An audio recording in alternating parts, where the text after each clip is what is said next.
The mechanical components of this lock are held together by pins that are accurately located and drilled in each piece of wood. So I'm going to highlight how I did that. I located where the holes go. I punched them with this center punch. That creates a divot into which the pilot point of this Forstner bit will engage, making sure that it is right on my mark. This lock's key goes through the front and engages in the back piece of wood.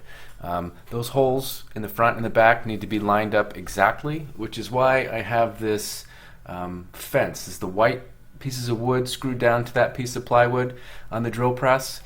Once I locate the center of the hole referenced in that corner, I can clamp it to the table, drill my first hole, and then put my next piece of wood in and drill that second hole, knowing that the centers are lined up.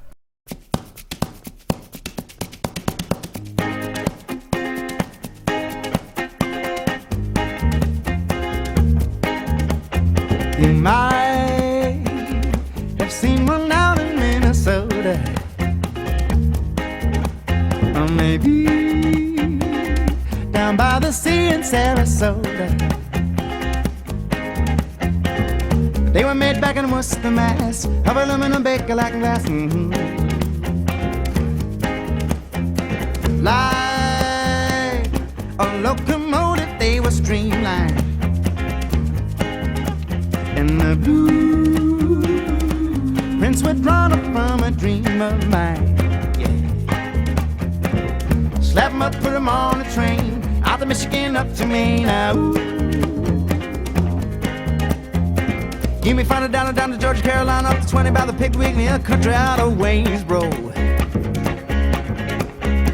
When it's getting late and rainy out in New York City, you hang a Louis off a theory and you go and grab yourself a cheeseburger at a little Jim diner off 6-9er. Diner, my shiny, shiny love. The keyhole in the rear of the lock doesn't go all the way through, so I'm using the depth stop adjustment on my drill press to ensure that the drill stops and my hole is just the depth I'm looking for. The cruiser pulls in where the troopers always stop, as we dine over the chrome and formica tabletop. The cashier, she always squints by the gum and the bowl, and she's tapping her toe to that Dean Martin on the console. If I could have a do-over, I would want this exact second right here to do over. I grabbed the wrong drill. For the Pepsi, and be sure to save room for some apple pie. La la did da dilly do, scabba da da da dee, la da dee lo die. That'll make it a la mode. Down there, my shiny, shiny love. And the night you're all I'm thinking of. Down there, my shiny, shiny love. 3 of these holes are just decorative items. They're made to look like rivets, and their diameter doesn't matter. Unfortunately, the 4th hole is the shackle pivot pin, and that diameter does matter. Because the shackle cannot accommodate a 1/2-inch pin, I've created quite a bit more work for myself here. See if you can spot when I realize the mistake I've made.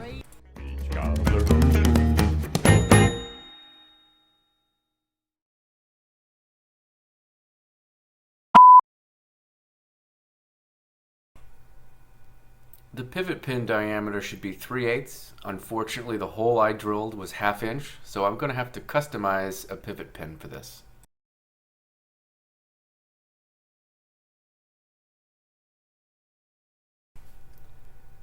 I'm going to use my metal lathe to turn a 1/2 inch piece of bronze rod down to a suitable pivot pin.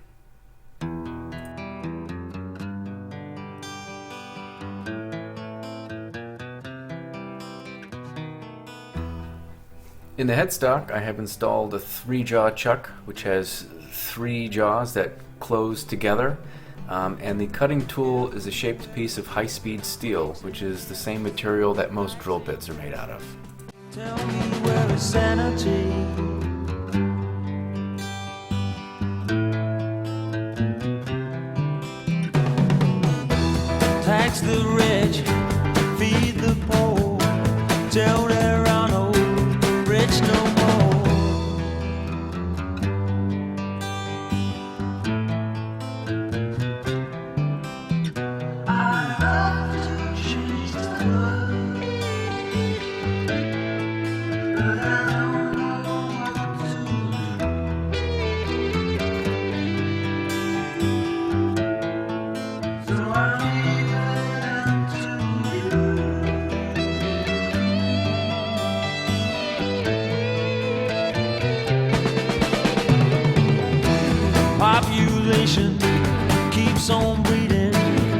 nation bleeding, still more bleeding economy.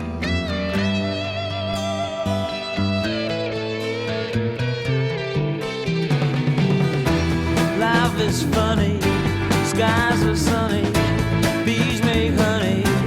Who needs money? Monopoly.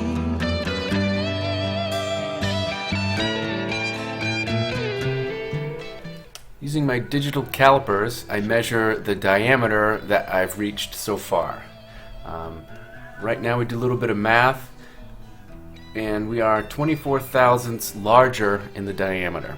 But this machine removes material from the radius. Remember, the radius is half of the diameter. So if we remove 1,000th from the radius, we remove 2,000ths from the diameter. The tool rest on this machine has a micrometer dial, which will allow me to move my cutting edge very precisely.